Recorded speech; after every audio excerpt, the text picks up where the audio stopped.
Buenas noches, mi nombre es Ruth Morán, colaboradora en Ciper Consulting Group.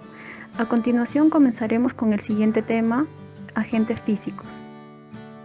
Con respecto a las vibraciones de cuerpo entero, nosotros cuando vamos a hacer una evaluación de vibraciones en planta o ya sea en embarcaciones, en planta, utilizamos el equipo que es un analizador de vibraciones. El modelo que nosotros utilizamos, lo estamos viendo en la pantalla, que es el SB100A, es de la marca Svante. Entonces, este equipo, básicamente en la parte central, tiene ya ahí está, se encuentra lo que es la batería, se encuentra una memoria para poder guardar las datas. En la parte de la mano izquierda pueden ver que hay una pequeña pantallita en donde podemos visualizar los valores que nos está dando, ¿no? Entonces, con este equipo nosotros medimos la aceleración en metros por segundo al cuadrado.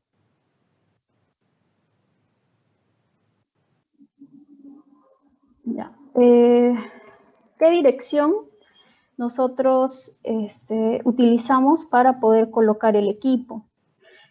Hay tres tipos de exposiciones, ya sea una persona que esté sentada o de repente en un cargador frontal, una persona que esté parada, quizás una fuente que está generando al lado una vibración y yo estoy parada al lado y siento también la vibración que causa, o trabajadores que trabajan quizás echados y también están sintiendo la vibración que genera alguna fuente cercana.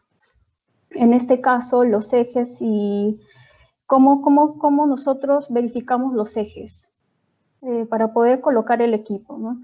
Cada uno de estos ejes, ya sea en X, Y y Z, tiene un valor para poder utilizar en una fórmula. Esta fórmula ya viene, el equipo ya está diseñado para poder recopilar datos y estos datos incluirlos en el equipo, y el equipo lo que hace es un cálculo. Es como una calculadora, ¿no?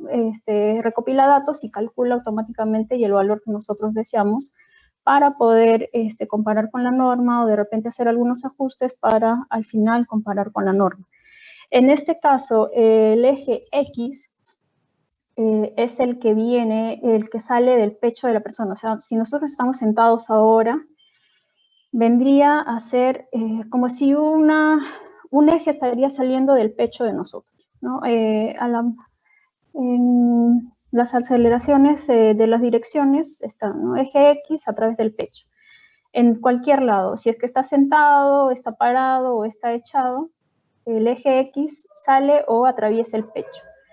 El eje Y, en este caso, va a ser a través de los hombros, ¿no?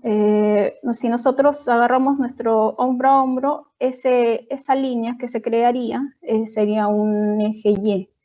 Y el eje Z vendría a ser de la cabeza a los pies, como si estuviéramos trazando una línea de cabeza a pies. Entonces, estos ejes para nosotros son importantes y cada vez que nosotros vamos a hacer monitoreos, a ustedes tratamos de que el equipo esté adecuadamente ya en sus ejes correctos. Igual, el equipo también cuenta con esos ejes para que el trabajador o el trabajador de nosotros de Ciper se pueda guiar y colocar en la forma correcta. La exposición a vibraciones, por ejemplo, tenemos ya, como les he mencionado, como cargadores frontales. Si ustedes tienen trabajadores que hacen hacen ese trabajo, o alguna persona que esté parada cerca a una fuente que esté generando vibración. En este caso, nosotros, cuando es un cargador frontal, lo que hacemos es colocar el analizador de vibraciones, que viene a ser como un platito más o menos de radio 30, colocamos este aparato en el asiento del trabajador. Obviamente lo colocamos en los ejes correctos y lo que hace el trabajador es sentarse encima del equipo y hacer su trabajo como hace diariamente. Entonces, cuando está parado, nosotros lo que hacemos es colocar el equipo lo más cercano al trabajador, para que pueda el equipo percibir lo que el trabajador está sintiendo. En este caso, para lo que es las enfermedades ocupacionales, como ustedes lo mencionan, ¿no? Podían causar lo que son las lumbalgias, en algunos casos hernias, por la exposición a vibraciones. La norma vigente para este caso, y que es para ustedes también como industria, vendría a ser la norma, la disergonómica, la resolución con resolución ministerial, la número 375-2008 TR, que se ha publicado el 2008. En este caso nos habla de límites del cuerpo entero para una exposición diaria de 8 horas. En este caso nos habla de un nivel de acción de 0.5 metros por segundo al cuadrado y un límite el cual nosotros no deberíamos pasar en ningún momento, si no estaríamos incumpliendo la norma y también estaríamos exponiendo al trabajador a que tenga enfermedades de este tipo, ¿no? Que viene a ser 1.15. En este caso, en el punto 33 de esta norma nos habla y nos dice los límites de la exposición cuerpo total en cualquiera de las direcciones X, Y y Z, según la ACGIH, porque esta norma se basa por esta guía de que es los TLEVs de la ACGIH, se rigen por la siguiente tabla, ¿no? Entonces, ellos toman bien en cuenta estos ejes, X, Y y Z. La metodología que nosotros empleamos en este caso, para lo que es cuerpo entero, nos guiamos con la guía número 3 de monitoreos de vibración del Decreto Supremo de la 024 como norma nacional, porque en la disergonómica no nos habla de una metodología en sí o no tenemos en Perú, pero nos guiamos con unas normativas o metodologías internacionales y como referencia del Decreto Supremo en la 024. La internacional utilizamos según la ISO 2631 del 2004, ¿no? Que nos habla de exposición humana a las vibraciones. ¿Cuál es el procedimiento de medición? Nosotros, al iniciar, corroboramos primero acá, antes de salir a campo, corroboramos si los equipos están con una calibración vigente. Esta calibración debería estar dentro del año, no debería pasar, ¿no? Eso es por, bueno, hay algunas, en general, todas las empresas deberían tener sus calibraciones vigentes de equipos dentro del año. También lo que hacemos nosotros en este caso con el equipo es cargar la batería, ¿no? Si bien es cierto, podemos cargarlo en el mismo lugar, pero hay posibilidad de que quizás se pierda lo que es el calibrador o el cargador o tengamos algún inconveniente. Entonces, si usan pilas, bueno, cambiamos las pilas y si usan baterías, las cargamos. Luego, verificamos la configuración del equipo antes de realizar la medición. En este caso, el equipo en sí, no son todos los equipos, pero en este equipo en especial, nosotros ingresamos a lo que es el software, hacemos una configuración previa del equipo para que todos los datos que nos brindan estén de acuerdo a la normativa que nos están solicitando. Verificamos los ejes si tienen los datos correctos con los coeficientes que nos solicitan también. Entonces, cuando ya está todo correcto, nosotros llevamos el equipo a campo para la medición correspondiente. Dice, si la persona está sentada, debemos ubicar el equipo en el asiento debajo de la persona, respetando los ejes X, Y, Z, como les hablaba anteriormente, ¿no? Debemos respetar esos ejes para que nuestra medición sea correcta. Si la persona está parada, colocar el equipo en el piso o al costado de la persona. También comenzamos con la medición durante un tiempo representativo de la jornada de trabajo. En este caso, si la medición está obviamente por 8 horas, los límites también están por 8 horas, pero si el trabajo es repetitivo y dependiendo del trabajo que realice el trabajador, nosotros medimos un tiempo representativo y con eso nosotros hacemos una proyección del valor obtenido para llevarlo a 8 horas. más adelante vamos a ver esa proyección. Comenzamos, bueno, tomamos registros, los datos que requeridos, de repente el nombre del trabajador, su puesto de trabajo, las fotos, tomamos algunas fotos como evidencia y algunas observaciones del área para poder hacer las conclusiones y recomendaciones. Algunos datos que nosotros tomamos, un ejemplo sería, pues, como les mencionaba, el nombre del trabajador, qué turno está, si está día o noche, el puesto de trabajo. En este caso, el ejemplo es de un montacarga, de un operador montacarga. La fuente de vibración, que es obviamente del equipo. La ubicación de trabajo es en el patio constructor o en el lugar donde hace su trabajo normalmente el trabajador. La descripción de la actividad, observaciones. Se desplaza dentro del patio constructor entregando pedidos a los clientes. Se aprecia asiento rígido en el montacarga. Anotamos todo lo que necesitamos para poder realizar lo que es el informe.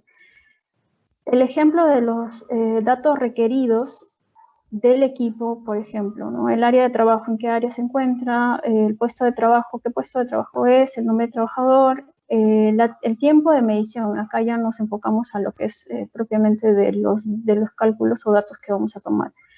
El tiempo de medición, cuánto tiempo hacemos el monitoreo y las aceleraciones ponderadas. En este caso tomamos los valores de los tres ejes, X, Y y Z. Y el último, que es el AWT, es el cálculo final con respecto a las 8 horas de trabajo, ¿no? Es una proyección, como les mencionaba. El nivel de acción, tomamos como referencia la RM 375, que es 0.5, y el límite permisible, que vendría a ser 1.15. Los cálculos que nosotros realizamos es cómo hallamos el A equivalente X, el A equivalente Y y el A equivalente Z para cada uno de los ejes. La metodología o la norma nos habla de 3 ejes, entonces debemos calcular los 3. Para el cálculo del A8 o del A equivalente, consideramos estas fórmulas que son válidas y que, bueno, ya pueden encontrarla en la 2631 o en la 024 también, que es de minería. Entonces, para obtener las aceleraciones ponderadas en frecuencias normalizadas de 8 horas en cada eje, ¿no? Nosotros, como yo les mencionaba, tomamos un tiempo específico, puede ser media hora, 1 hora, dependiendo cuánto realice el trabajo o su trabajo normal cada operario y dependiendo de si realiza la misma tarea en todo el tiempo, ¿no? En ese caso nosotros tomamos un valor representativo. Si tomáramos el valor como, por ejemplo, de 15 minutos o media hora, la posición, como pueden ver en las fórmulas, sería el de 15 minutos. Y el tiempo cero vendría a ser las 8 horas según normativa. En este caso hacemos ese cálculo y reemplazamos los valores. Tomamos los valores del equipo que vendrían a ser el AWX, AWY y el AWZ, como ven en las 3 fórmulas de X, Y y Z. Esos datos nos da el equipo. Si hacemos una medición que no es de 8 horas. Los valores de 1.4 y abajo no hay valor, pero es 1, esos datos vendrían a ser como los valores de X, Y y Z. Entonces, lo que hacemos es un reemplazo nada más de datos que nosotros tenemos y ahí obtenemos los 3 valores, ¿no? En este caso, como les mencionaba, T exposición vendría a ser 15 minutos, el tiempo cero vendría a ser 8, si es que trabajamos en minutos, 8 horas también tendríamos que convertirlo en minutos. Y el AWX, digamos que nos ha salido 0.3, hacemos un reemplazo de todos esos datos y obtenemos el AX8. En este caso, de estos 3 valores obtenidos, A8 para X, Y y Z, hacemos un comparativo entre los 3 y obtenemos el valor más alto. Y este valor más alto comparamos recién con la normativa, que en este caso vendría a ser el límite de 1.15. Es así como nosotros hacemos la evaluación de vibraciones cuerpo entero. Vibraciones mano-brazo. En este caso, ¿qué equipos nosotros utilizamos para realizar las evaluaciones de monitoreo mano-brazo? Utilizamos el analizador de vibraciones. El modelo es el SB103 de la marca Svantec. Para también continuar con lo de ayer, en este caso tenemos que tener consideraciones con respecto a los ejes. El eje X, eje Y y eje Z. Pero en este caso, a diferencia de ayer, que era para cuerpo completo, ahora nos vamos a basar en lo que es mano-brazo. ¿Cuál es considerado el eje X en este caso para la mano? Nosotros podemos ver ahora, ustedes pueden hacer una prueba en la que colocan su mano como un puño, el puño para arriba, y el eje que va en perpendicular a la palma de la mano, abran el puño y cierren, el eje que va perpendicular vendría a ser el eje X. El que va a los nudillos de la mano, ese eje es el Y. Y para el eje Z se considera el eje más largo, que vendría a ser de repente del nudillo del dedo medio hasta la línea del codo. Ese vendría a ser el eje Z.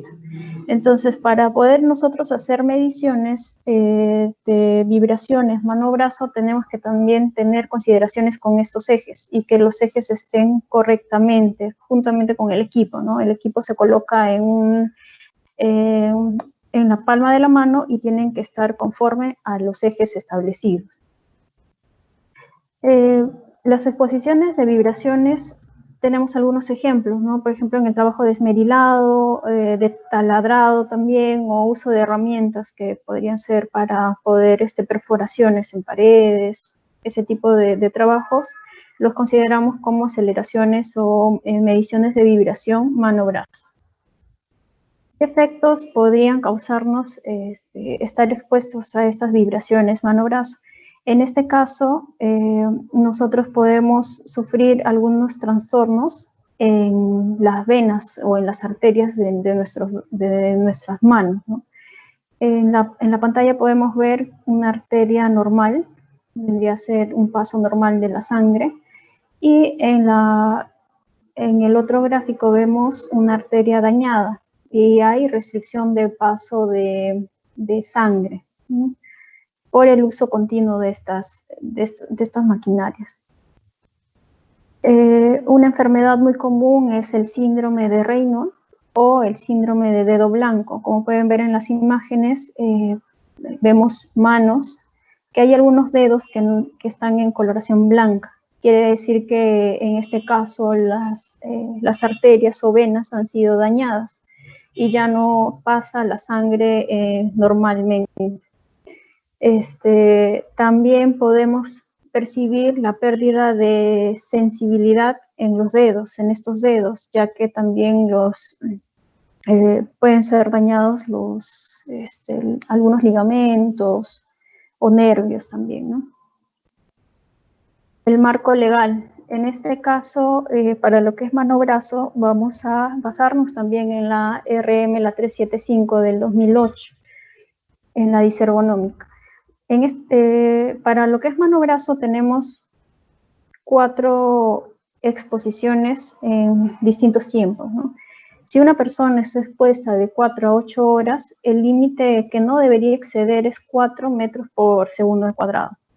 Si está expuesta de 2 a 4 horas, va a subir, en este caso sería 6 metros por segundo al cuadrado. Si está expuesta de 1 a 2 horas, podría llegar hasta 8 metros por segundo al cuadrado, y si es menos de 1 hora, como trabajos puntuales o quizás menos, se considera 12 metros por segundo al cuadrado. La metodología que utilizamos en este caso para mano-brazo, nosotros nos basamos con la ISO, la 5349, para lo que es exposición en humanos transmitidas a mano-brazo.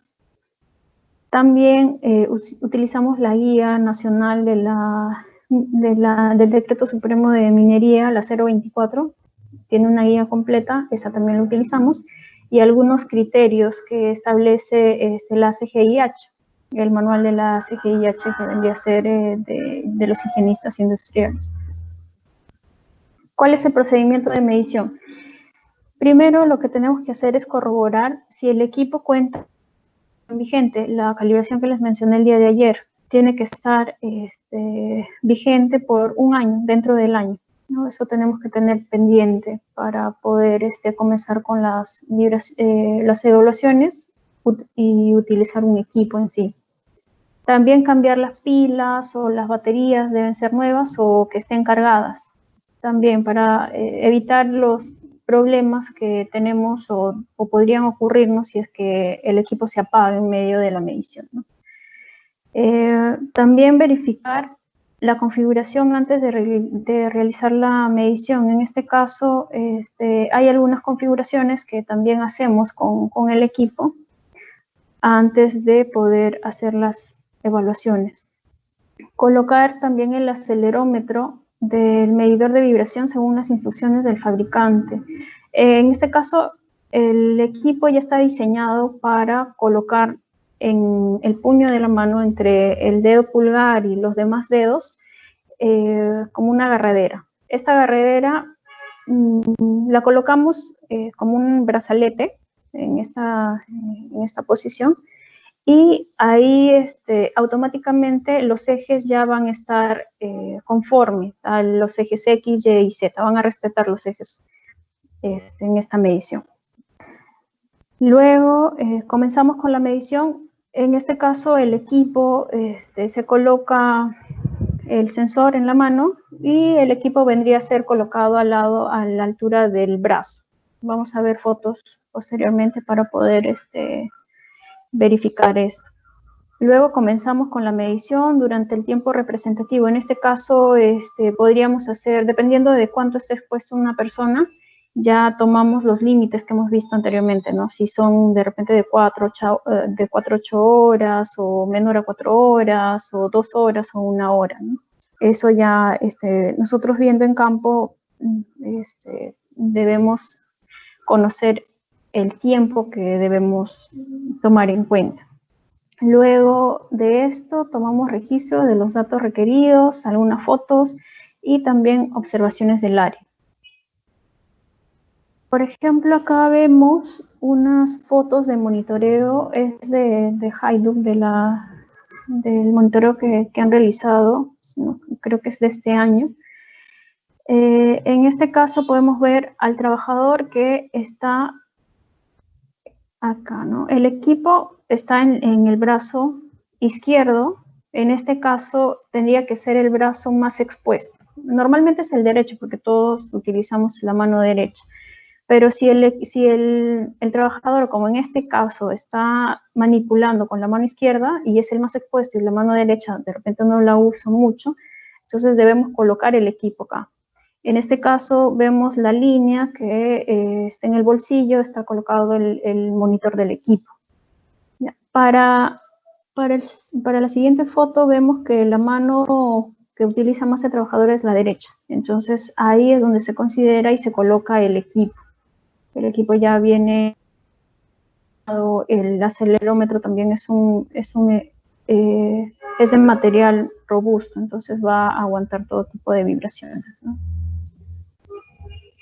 ¿Qué datos tomamos en campo? Bueno, primero vemos lo que es el puesto de trabajo, el nombre del trabajador también lo tenemos en cuenta, el tiempo de monitoreo, eso igual va a depender del tiempo que esté expuesto, ¿no? Para poder tomar el límite correcto. El tiempo de medición, cuánto ha trabajado y cuánto nosotros hemos medido. Luego el equipo nos brinda estos datos, el A, W, X, Y y Z para cada uno de los puestos de trabajo.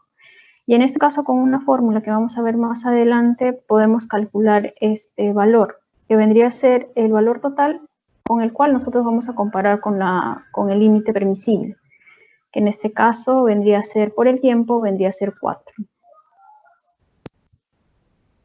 Los cálculos que nosotros vamos a requerir son los datos que nos brinda el equipo, ¿no? El AHB, que vendría a ser la vibración para el eje X, el eje Y y el eje Z, en metros por segundo al cuadrado. Estos datos nos brinda el equipo, pero como ya les comenté, el tiempo medido en este caso es menor al tiempo que el trabajador está expuesto. Entonces, tenemos que hacer algunas correcciones con respecto a los datos obtenidos. El equipo nos va a brindar 3 valores que vendrían a ser en los 3 ejes X, Y y Z. Estos valores nosotros vamos a calcularlo con una fórmula. Esta fórmula también ya está dentro del equipo, así es que nos da un dato total. Pero básicamente nos brinda 3 valores en cada uno de los ejes. Estos valores se considera o se halla uno total.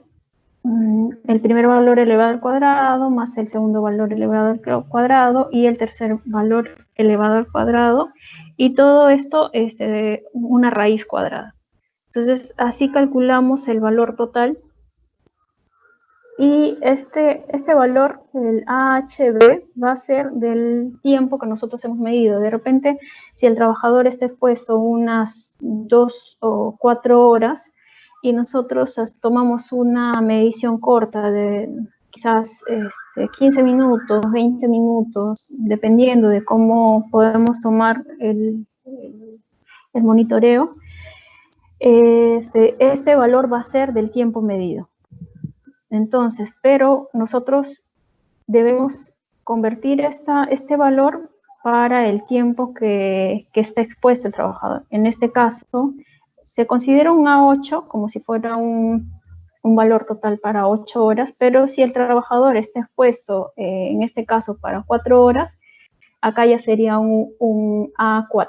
¿no? Igual a este valor, al AW, el valor que nosotros hemos hallado anteriormente o que el equipo nos brinda, y el tiempo de exposición, en este caso sería, si hacemos una evaluación de 15 minutos, acá ponemos 15 minutos, y el T0 vendría a ser el tiempo que yo quiero al que se exponga. En este caso, si son 8 horas, pues acá en minutos, convertiría 8 horas en minutos, o si son 4 horas, o si son 2 horas, en minutos. ¿no? Hago el cálculo simple, y con esto multiplico con el valor que ya me ha dado el equipo. Este valor final lo compararía con la norma. Y de acuerdo a eso yo veo si es que está dentro del límite permisible, o yo podría tomar algunas acciones para disminuir esta vibración. Entonces, esto serían los cálculos en sí de la vibración mano-brazo. En este caso vamos a continuar con lo que es iluminación, ¿no? A ver, siguiente, por favor. Vamos a empezar con qué es la iluminación, ¿no? Para tener más o menos la base de en qué estamos midiendo. Siguiente. La iluminación es aquel flujo que se recibe a través, en un punto, es un flujo de luz que se expresa, un flujo de luz se expresa en un lumen a través de 1 metro cuadrado. Como pueden ver en la imagen de la derecha, este haz de luz tiene una proyección cónica o piramidal, y en ese metro cuadrado nosotros podemos ver que esta intensidad se puede reflejar o medir a través de una unidad de medida, ¿no? Que es el lux. Las fuentes de iluminación son las naturales, que ya conocemos, y las artificiales.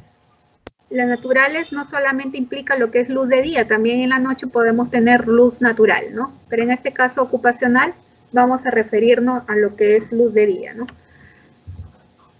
Siguiente.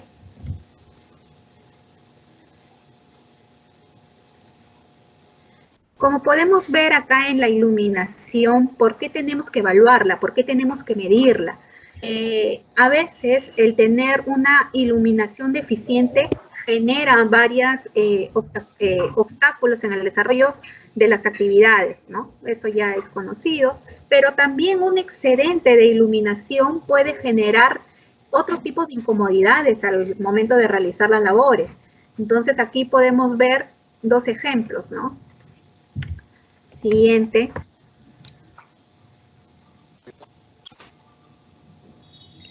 Vamos a hablar lo que es el marco legal. El marco legal que respalda a este parámetro de medición ocupacional para lo que es iluminación, se trabaja con la resolución ministerial la 375 del 2008. Esta resolución ministerial también indica, según el puesto de trabajo, la tarea a realizar, el nivel de iluminación expresado en luz que debe tener esta área para que la persona pueda realizar con normalidad este tipo de trabajo. En la 024 también en su anexo 37, esta 024 es un decreto supremo utilizado para minería en específico, pero también puede servir como referencia a otras industrias. También hay una serie de parámetros en base al puesto de trabajo, perdón, una serie de niveles, ¿no? En luz, en base al puesto de trabajo. Siguiente.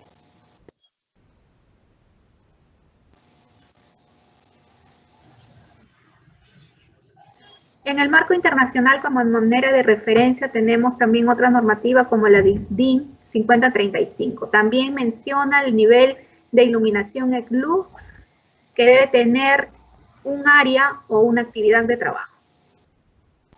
Siguiente. En iluminación vamos a ver lo que es métodos y técnicas de medición. ¿Con qué aparato vamos a medir esta iluminación o esta fuente de luz? Tenemos el luxómetro. El luxómetro es este equipo digital ahora, bueno, antes habían también análogos, en las cuales va a constar de un sensor. Este sensor se llama fotocelda, ¿no? Está unido al equipo a través de un cable para transmitir la data recopilada. Este monitor va a procesar la información y reflejar en la pantalla los datos que se puedan obtener con el sensor, ¿no? Siguiente. Hay que recordar que para poder utilizar estos equipos para hacer evaluaciones ocupacionales deben contar con un certificado de calibración vigente. Esto puede ser realizado por un laboratorio acreditado. Iluminación por áreas de trabajo. Para poder sacar el número de puntos que yo quiero evaluar en un área determinada, en un ambiente o en una oficina, en un almacén, y quiero saber cuántos puntos yo puedo tomar de referencia para poder hacer mi monitoreo de iluminación, existe una referencia a través de una normativa, perdón, de una norma técnica, se podría decir, ¿no? Que nos indica el método de evaluación. En este caso estamos haciendo referencia a una norma técnica colombiana, en la cual nos da un método para poder calcular el número de puntos en base o en función del área. Tenemos una constante que es igual a la longitud del área o del salón, del ambiente, por el ancho del mismo lugar sobre la altura de las luminarias hasta el nivel del plano de trabajo, por nuevamente la longitud del área más el ancho. Quiere decir que para poder nosotros tener en cuenta cómo calcular el número de puntos que vamos a medir en un ambiente, debo tener las dimensiones de largo y ancho del ambiente para poder sacar con esta fórmula el número de puntos. Siguiente, por favor.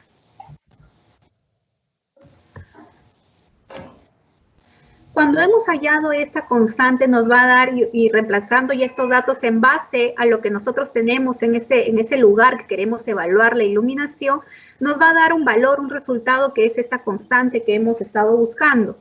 Entonces, ese valor, cuando es menor a 1, entonces yo puedo tener como referencia 4 puntos para poder medir en el. Pero si el valor que me sale de esta constante va entre 1 y es menor a 2, entonces yo puedo tomar como referencia 9 número de puntos. Y así hasta llegar en un promedio de 25. ¿Qué se busca con esta cantidad de puntos? ¿Qué es lo que se quiere lograr con este tipo de medición o de cálculos? Es tener una representatividad también del área, de cómo van sus niveles de iluminación. El número de mediciones de cada punto debe ser como mínimo 2. Quiere decir que yo en un punto que estoy seleccionando puedo tomar 2 muestras y el tiempo mínimo de evaluación por periodo es de 2 minutos, ¿no? Generalmente cuando se trata de este tipo de mediciones de iluminación, la fotocelda siempre está afecta a cambios y oscilaciones, ¿no? Entonces es por eso que hasta que se estabilice los números o los valores en el equipo, vamos a poder ver, ¿no? Sí, gracias. Bueno, si en todo caso las actividades que realiza el trabajador sí influye en lo que es el nivel de medición de iluminación. Si tenemos en un determinado ambiente que esta persona realiza varias tareas o utiliza varias herramientas, y quiero saber su nivel de iluminación a la cual le permita realizar su trabajo, entonces yo puedo considerar también varios puntos de medición. Siguiente.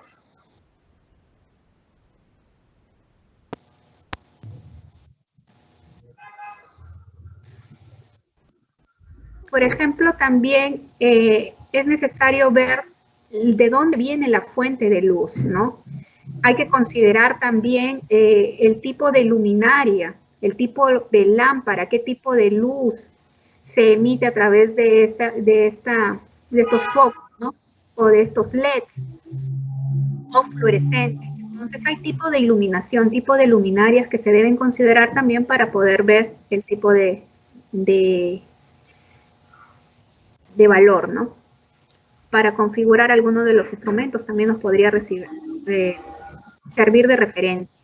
Tenemos 2 imágenes, una oficina y un panel de control. En la imagen de arriba vemos que la actividad de estas personas que son de oficina está basada en lo que es el escritorio, ¿no? Entonces, si yo quiero saber el nivel de iluminación, yo tengo que poner mi fotocelda o mi sensor en la pantalla, porque es allí donde la dirección visual presta atención para poder realizar mi trabajo.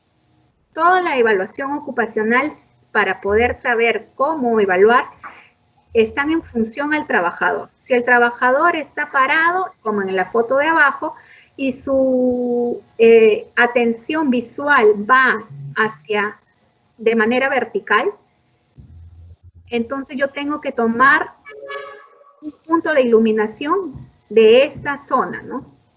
Sea donde sea que va a hacer la atención visual de la persona, se debe considerar el nivel de luz en ese punto. Siguiente, por favor.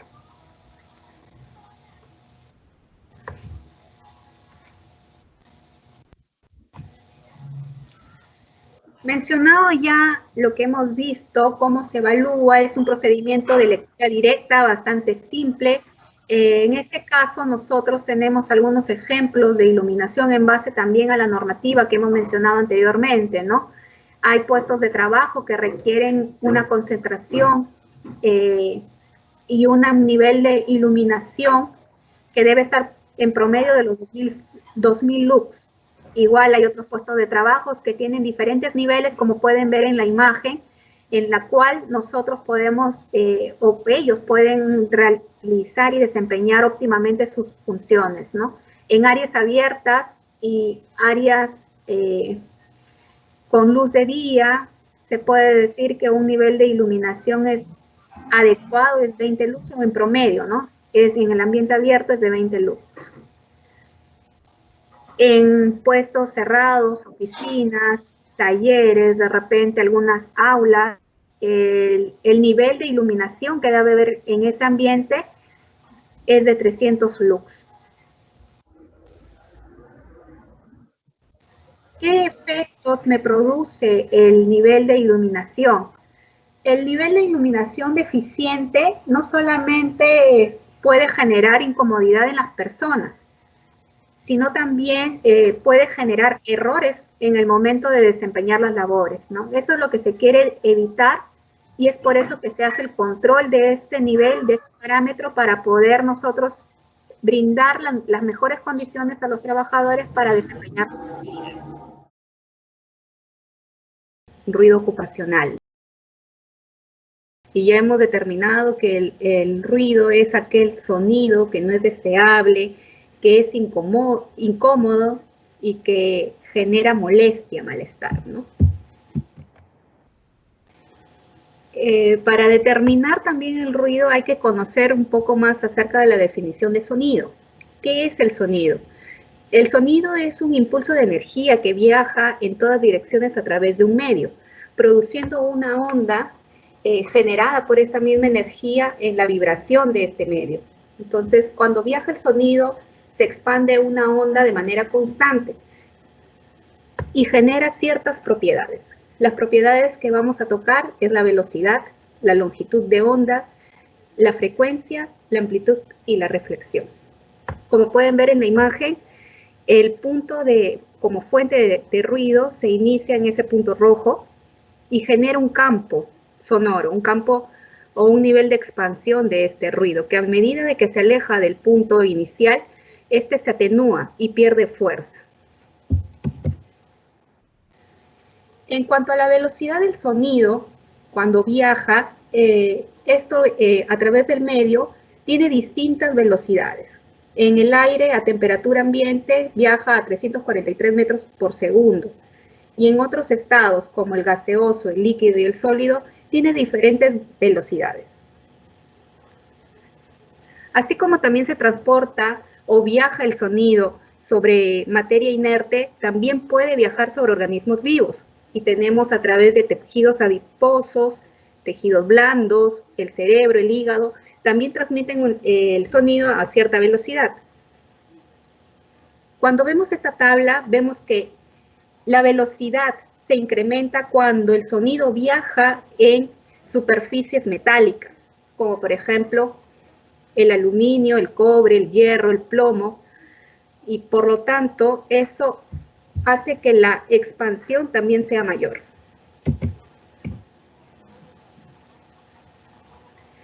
La longitud de onda.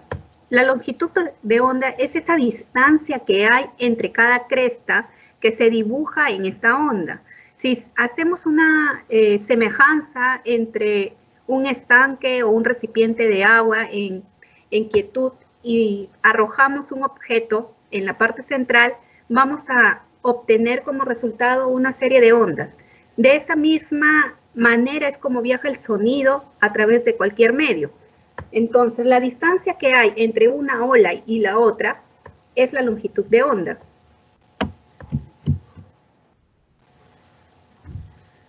La frecuencia. ¿Qué es la frecuencia? La frecuencia es cómo se presenta el sonido y se mide en hertz. Esta frecuencia nos va a dar la característica de notas altas o agudas o de notas bajas. Cuando el sonido viaja y genera esta vibración y estas ondas para desplazarse, cuando lo hace de manera lenta y genera una onda larga, la frecuencia es baja. Pero cuando viaja y genera varias ondas, estamos hablando de un sonido agudo de una frecuencia alta.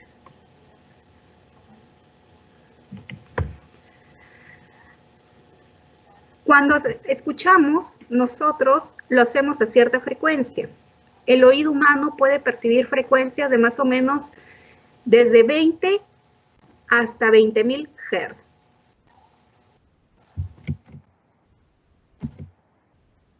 En ámbitos laborales, para poder tomar referencia de este sonido, de este ruido, ya en lo que es trabajo estaríamos hablando de mediciones de ruido, ¿Qué equipo utilizamos? Pues vamos a utilizar un sonómetro. En la imagen pueden ver que las partes de este equipo, y es fundamental que todo sonómetro, para que tenga una medición válida, tenga que cumplir con una norma, que es la IEC, la 61672. Si el instrumento cumple esta norma, entonces la medición realizada es confiable. Las partes del equipo son el micrófono, el preamplificador y el monitor. De esta parte del equipo, es la parte más delicada del instrumento. En él va a captar el ruido en todas direcciones y por lo tanto está llena de receptores que van a viajar a lo largo del preamplificador hasta llegar al monitor, donde se encuentran las tarjetas integradas que van a dar todos los cálculos logarítmicos para hacer la evaluación. En el caso de la protección que debe tener encima, es la pantalla contra vientos. La pantalla contra vientos es una especie de esponja o de espuma, pero no es una esponja cualquiera. Es una esponja que está diseñada con un cierto tamaño de poro y la cual hace de que el sonido se pueda presentar de manera uniforme para que pueda ser captado por el micrófono y pueda reflejarse en la pantalla del monitor. Todo sonómetro, cuando es utilizado para hacer un monitoreo ocupacional o ambiental, debe contar con un certificado de calibración vigente. Algunos equipos, bueno, presentan un software en donde se guarda toda la data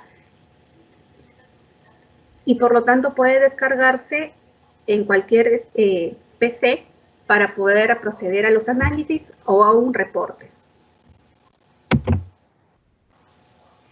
Ejemplos de niveles de ruido. Tenemos una escala en el lado derecho donde se empieza desde 0 decibeles hasta 140 decibeles, ¿no? Hemos visto ya estos ejemplos el día de ayer con dosimetría y podemos ver los colores que indican la intensidad de este ruido, siendo más peligrosos los que están en color rojo intenso. Siendo la máxima escala aquellos que están por encima de los 130 decibeles o 120 decibeles, ¿no? Como puede haber en algún concierto, en alguna sirena o el despegue de un avión. También cuando nosotros conversamos y tenemos en cuenta 1 metro de distancia, nuestra voz tiene también un volumen y esto se da entre 30 y 60 decibeles. Algunas personas con voz más alta pueden llegar hasta 80 decibeles. El marco legal. Para poder hacer la ejecución de servicios de monitoreo ocupacional en sonometría, nos vamos a regir con estas normas nacionales.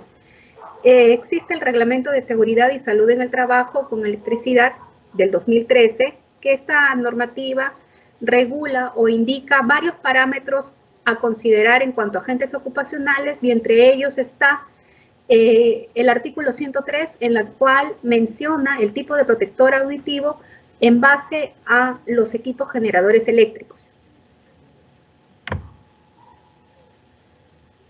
También la norma industrial, se podría decir, en la cual se basan los límites o los TLBs para este parámetro, es la resolución ministerial 375 del 2008. Otra de las normas que también se utiliza para poder hacer comparativos de límites TLB es el Decreto Supremo 024 del 2016, en la cual en su guía número 1 menciona los límites, características y metodologías de medición, ¿no? Si yo soy del sector industria, solamente debo regirme a la normativa 375. Bueno, no necesariamente. Cuando estamos haciendo un tipo de evaluación, esto ya queda a criterio del analista o del higienista o del encargado de esta área, ¿no? Si yo quiero tomar medidas más estrictas, puedo utilizar el Decreto Supremo 024, que es regulado para minería, ¿no?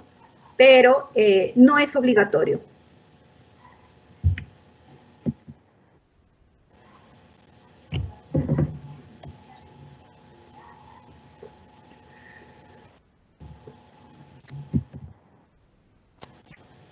Bueno, vamos a pasar a lo que es la metodología. Aquí en Perú nosotros tenemos una metodología estandarizada a través de la norma técnica peruana, la ISO 9612 del 2010, que se dio en Indecopi, en la cual determina la exposición al ruido laboral como método de ingeniería, ¿no? Otras metodologías sí figuran en la normativa en la 375, así como en la 024 en su anexo 1.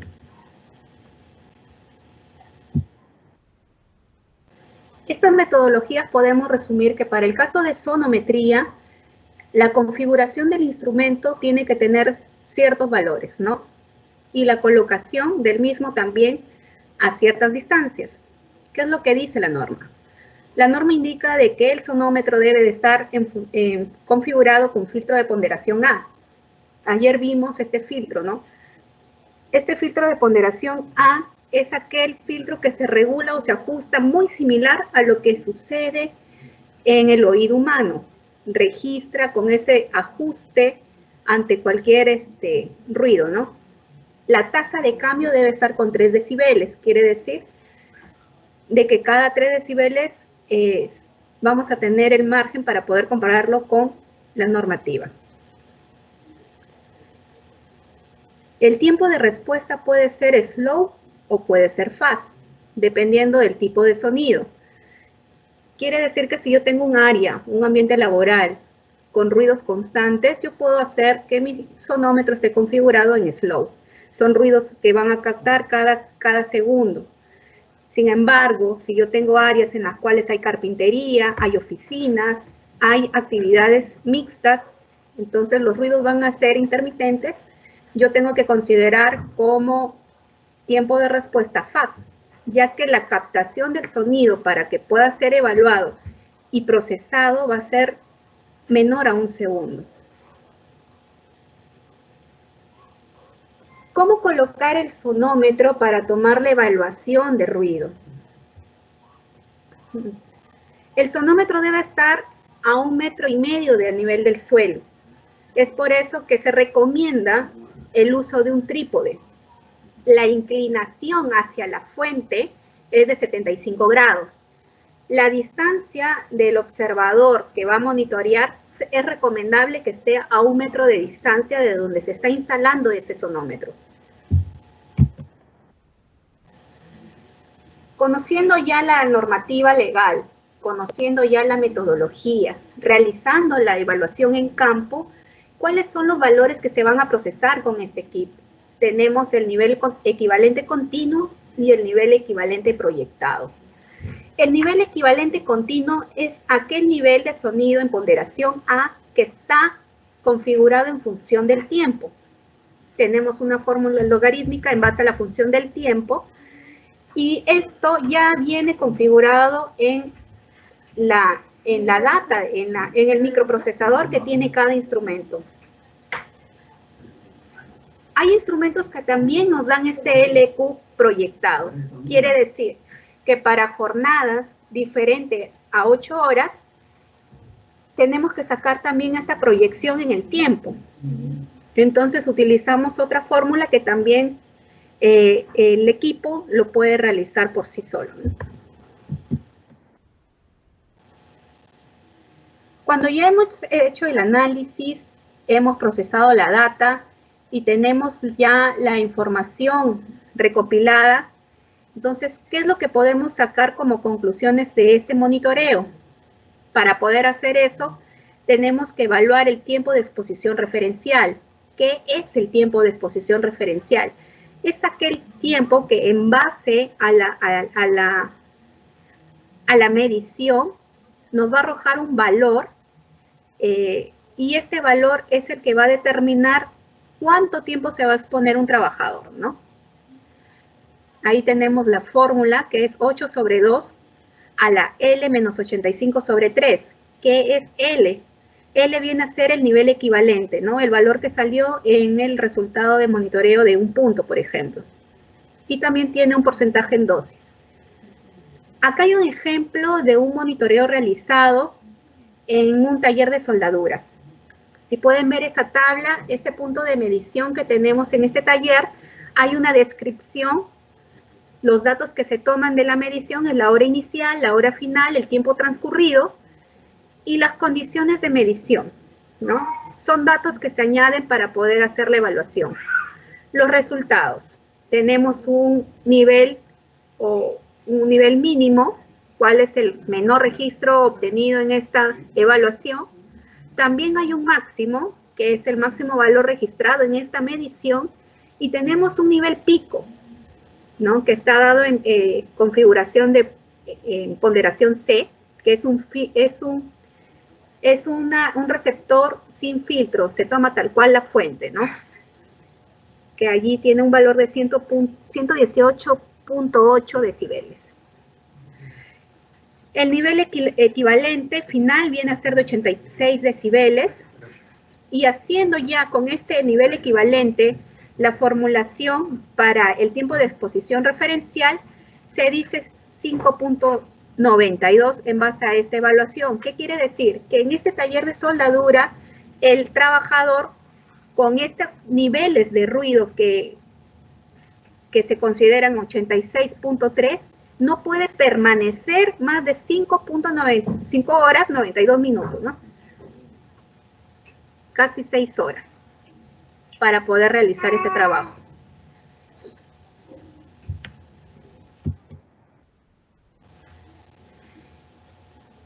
Cuando ya hemos determinado el nivel de exposición ante los ruidos de los trabajadores, también tenemos otras funciones u otras opciones con las cuales podemos trabajar con este sonómetro. En un área industrial, nosotros también tenemos la ventaja de utilizar este equipo para poder hacer varias mediciones en diferentes áreas para conocer sus valores y de esa manera poder determinar un mapa de ruido con esta intensidad. Se representa en estos mapas a través de colores iguales que el semáforo, ¿no? Donde verde significa seguridad para poder transitar sin EPPs, y el rojo intenso significa que hay que utilizar no solamente EPP, sino que hay que tener restricción en el ingreso en función al tiempo. Cuando se hace mapeos de ruido, también se pueden determinar el tipo de protector auditivo, ¿no? El mapa de ruido.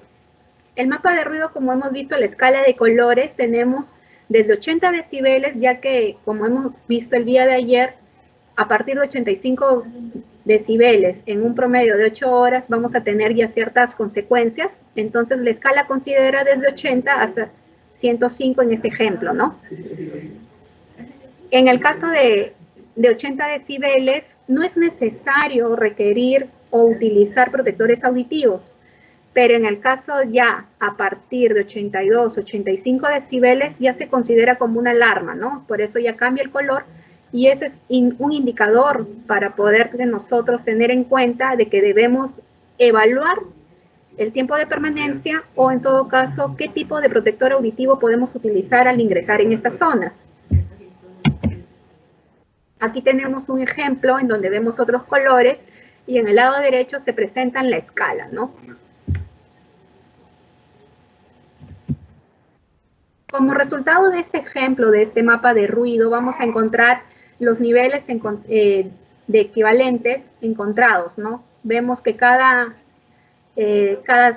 con la tasa de cambio de 3 decibeles vamos a encontrar resaltados en color rojo el incremento de este nivel en decibeles, y por lo tanto se concluye, luego de haber sacado las proyecciones y el tiempo de exposición referencial, el tiempo de permanencia en estos lugares, ¿no?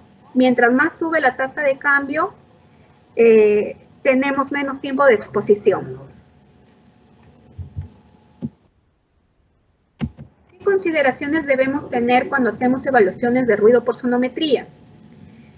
Hay que recordar que la sonometría a nivel ocupacional son mediciones puntuales, ¿no? Pueden hacerse para poder hacer un testeo de un ambiente ruidoso puntual o de una maquinaria, ¿no? A modo de testeo se puede hacer como 3 minutos de evaluación, pero si yo quiero estar seguro de todos los ruidos que puedan ocurrir en este ambiente, se recomienda de que se monitoree por 15 minutos cada punto. Aquí tenemos unos ejemplos de sonometría, ¿no? Por ejemplo, tenemos un trabajador que está en un área y por lo tanto, mientras realiza, está expuesto a ruido. Se está evaluando para saber la intensidad de esto. Aquí a la derecha vemos también que hay una herramienta que se está trabajando y el ruido que se emite es medido a través de este sonómetro. Tenemos otros ambientes como los conciertos, que también se mide el nivel de ruido, ¿no? En este caso, si ustedes se fijan en las dos primeras imágenes, la disposición del equipo, del sonómetro y la dirección va a depender de qué es lo que yo quiero evaluar. Tengo que identificar qué tipo de monitoreo yo quiero realizar. Si yo voy a realizar un monitoreo de una fuente, de una máquina, de un lugar, o si quiero saber cuánto está recibiendo el trabajador en esa zona, ¿no? Para tomar acciones, digamos, luego de seguimiento. Ya porque si ya estamos hablando del trabajador en sí, pasaríamos a ver dosis, y esa dosis se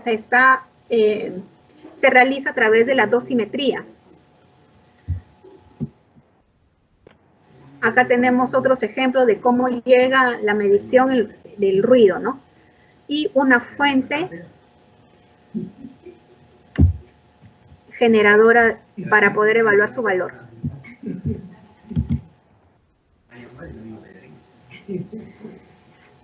La sonometría no solamente se mide para lo que es nivel ocupacional, la sonometría también se hace a nivel ambiental, y este nivel ambiental está enfocado básicamente al confort y al daño que pueda haber ante una determinada actividad, sea industrial o sea normal, como por ejemplo el tránsito vehicular, ¿no? Para esto también se utilizan los estándares nacionales de calidad ambiental para ruido que están en el anexo número 1 e implica también la cantidad de decibeles que debe haber en el ambiente según el horario, ¿no? Por ejemplo, en zonas residenciales podemos hablar que en el día el ruido no debe sobrepasar de 60 decibeles y en horario nocturno de 50. En zonas comerciales, en el día no debe pasar de 70 decibeles y en la noche de 60. En la zona industrial, en el día no debe sobrepasar los 80 decibeles y en la noche 70, ¿no? Hay más consideración en horarios nocturnos. Eso también lo pueden evaluar ya cuando se trata de ruido ambiental, que es diferente. Cuando hablamos de ambientes de trabajo, es otra cosa. Cuando hablamos de ruido en ambientes de trabajo, nos estamos refiriendo a todas las áreas abiertas o cerradas que hay dentro de una planta industrial, de una oficina, de un centro de trabajo. Todas aquellas evaluaciones de ruido que se dan dentro de mi empresa, estamos hablando de un ruido o una evaluación de sonometría en ambientes de trabajo. Cuando yo estoy enfocada a mi medición del ruido en función a la población, en función a las personas fuera del entorno empresarial o industrial, ya estamos hablando de un ruido ambiental. Dosimetría de ruido. En este caso, para dosimetría de ruido, el equipo que utilizamos es el dosímetro para hacer perdón por la redundancia, pero es ese equipo, así se llama. El modelo es el Soundtech, la marca, perdón, es al revés. La marca es Soundtech y el modelo es el ST130. Ahí va a haber una corrección. A ver, para empezar, algunos ruidos típicos que tenemos en el ambiente. En este caso, si de repente estamos en nuestras casas, con calma, estamos en una cantidad de 30, 40 decibeles, o en una oficina de repente va a subir a 60, 65 decibeles, como en conversaciones, también con amigos. Una persona normalmente habla a 70 decibeles, ¿no? Sube a 70 decibeles. Ya cuando estamos en el trabajo o haciendo trabajos que hay fuentes también de ruido que generan este agente, vamos a llegar de repente a los 80, entre 80 y 90. ¿no? Una persona que taladra, por ejemplo, está como que expuesta a un promedio de 100 decibeles.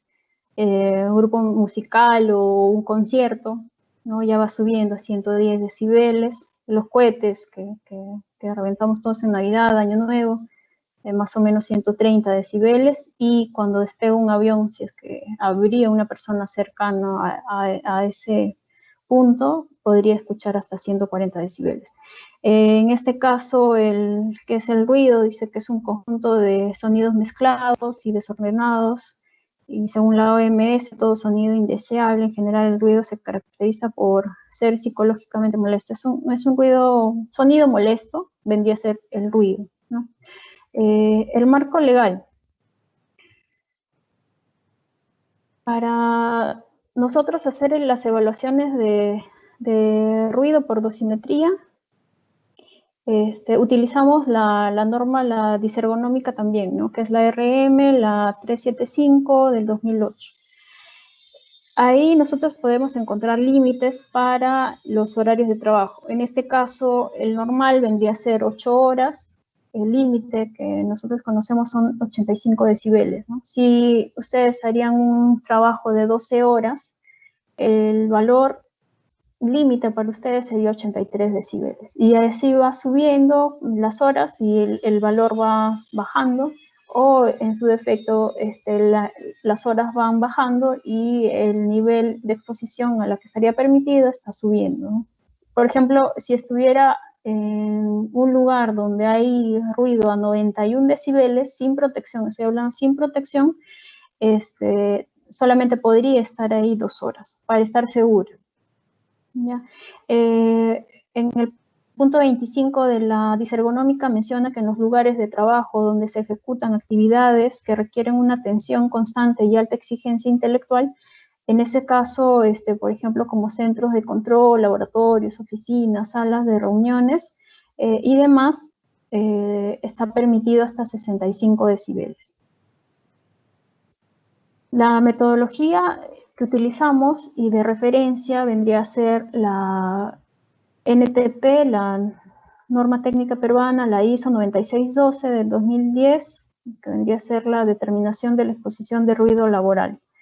Esta norma, que es una internacional de la ISO 9612, Perú la ha adoptado como norma, colocando como norma técnica peruana, pero es similar a la internacional. Con esta nosotros nos guiamos para utilizar y hacer el empleo del monitoreo de dosimetría de ruido. También nos basamos en el decreto supremo, en la guía número 1 del decreto supremo, la 024. También utilizamos normas o metodologías como de la ANSI y de la AIA, que vendría a ser la Asociación Americana de Higienistas Industriales, ¿no? ¿Qué procedimiento nosotros seguimos para hacer las evaluaciones de dosimetría? Primero, como ya mencionamos en vibraciones, tenemos que ver la configuración del instrumento. Si nosotros no hacemos esta configuración que vendría a ser correcta, los datos que obtendríamos no serían de acuerdo a la normativa peruana. En este caso, las configuraciones que deberíamos realizar al instrumento, ver que el filtro o ponderación del dosímetro esté configurado en filtro A. Este filtro, o sea, el ruido viene en cantidad de filtros, una cierta cantidad de filtros. Tenemos filtro A, tenemos filtro C, tenemos filtro Z. Entonces, el filtro A es el filtro que más se asemeja al oído humano. Entonces, nosotros no escuchamos el ruido como tal, o como sale de la fuente, sino por los conductos que nosotros tenemos y que de repente el tímpano está ya muy al fondo quizás del cráneo. No soy bióloga, pero o médico para saber dónde exactamente, pero en esa altura, por esos conductos, el filtro específicamente que se utiliza es el A, que se asemeja más al oído humano. El filtro C también lo utilizamos en este caso para medir quizás los picos. Este filtro C sí es el filtro, sí es el ruido que sale de la fuente tal como es, o sea, es el ruido real. En este caso, para hacer las evaluaciones con ustedes, utilizamos filtro A. Slow, que vendría a ser cómo nosotros configuramos el equipo para que el ruido se emita y solamente en un segundo se esté guardando en el equipo o nos muestre en la pantalla un valor. Entonces, eso se va a demorar el equipo. El slow tiene un valor en tiempo que vendría a ser de un segundo. Esa consideración también la tenemos en cuenta. El tipo de cambio vendría a ser 3. En este caso, para ver lo que es la dosis de ruido, si nuestro límite en este caso vendría a ser 85 decibeles, la dosis para 85 decibeles es 100%. Entonces, a ese valor está 100% de dosis. Si nosotros subimos 3 decibeles, como nos dice el tipo de cambio, 3 decibeles, en este caso tendríamos 85, 86, 87, en 88 decibeles, ¿qué es lo que pasaría? Nuestra dosis se va a duplicar a 200%, o sea, 100 sería 200%. ¿Y qué pasaría con nuestro tiempo de exposición? Si para 85 decibeles yo estaría segura solamente 8 horas diarias, en este caso, si subiría a 88 decibeles, mi tiempo de trabajo para ese día se cortaría a 4 horas y yo estaría segura. Entonces, todas estas consideraciones de tipo de cambio, slow, filtro, nosotros lo tenemos bien en cuenta para poder realizar una medición correcta. El umbral, en este caso, nos habla 80, pero podríamos ponerle un poco menos, de repente 60, ¿no? Para abarcar toda la evaluación, todos los valores que nos va a generar en el lugar de trabajo. El nivel de criterio, eso va a depender del tiempo de la jornada laboral. Como ya les mencionaba, para 8 horas, nuestro nivel de criterio o límite vendría a ser 85 decibeles. Cuando ya sabemos que la configuración del instrumento está correctamente, también acá verificamos si la calibración está vigente, ¿no? Dentro del año, que se haya calibrado con un patrón certificado.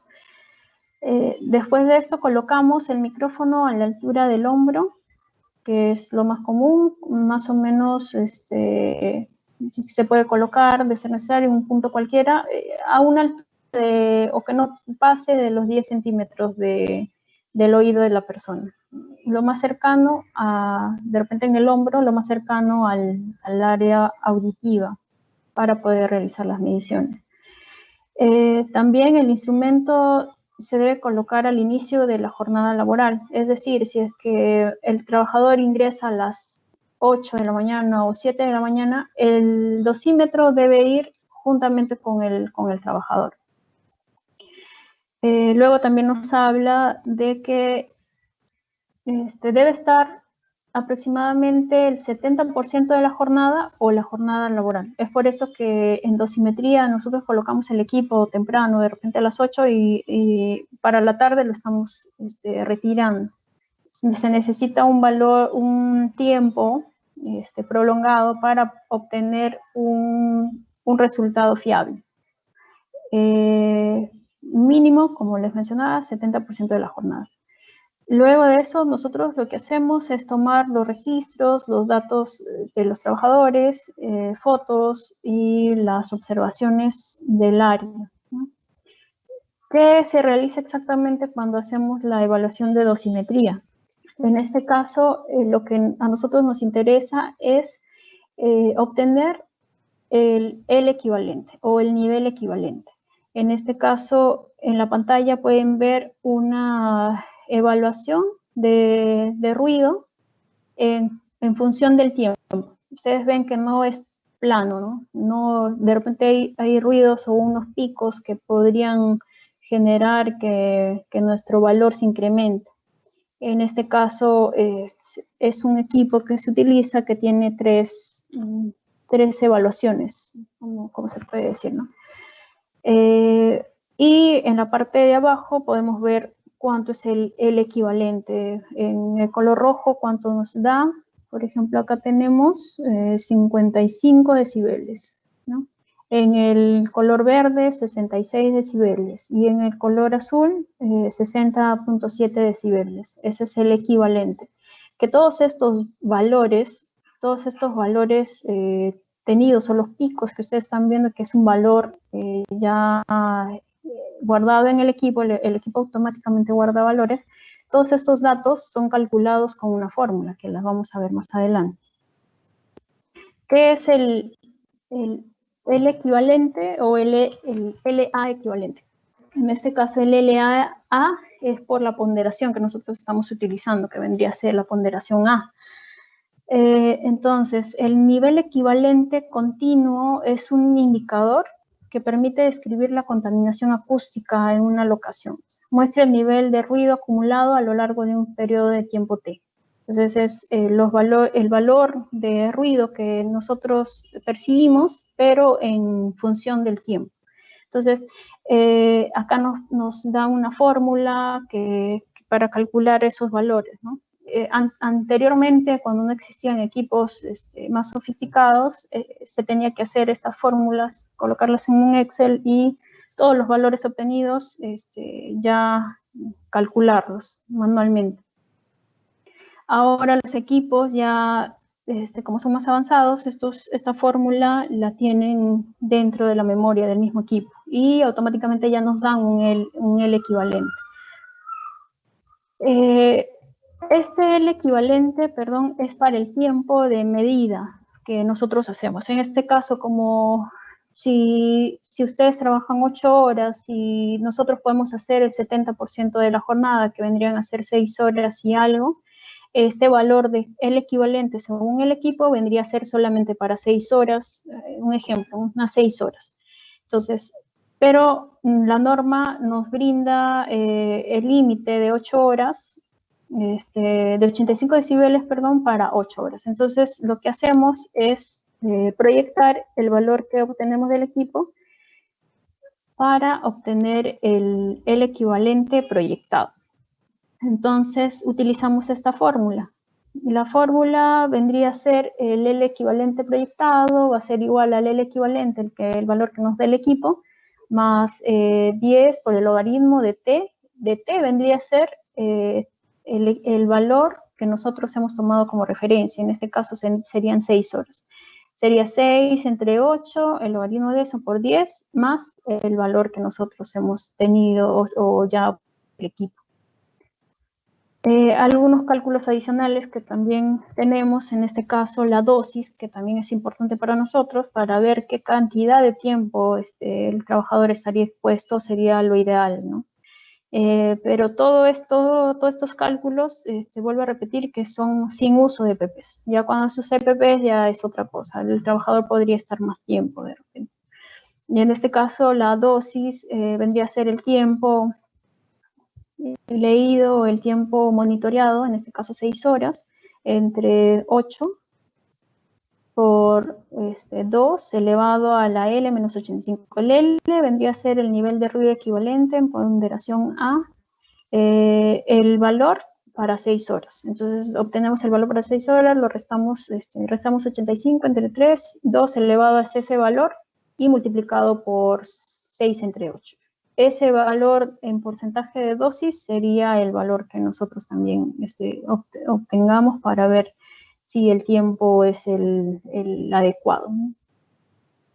Este otro valor que que mañana lo vamos a hacer es de T, para ver el tiempo, en este caso para sonometría, que mañana vamos a ver ese tema.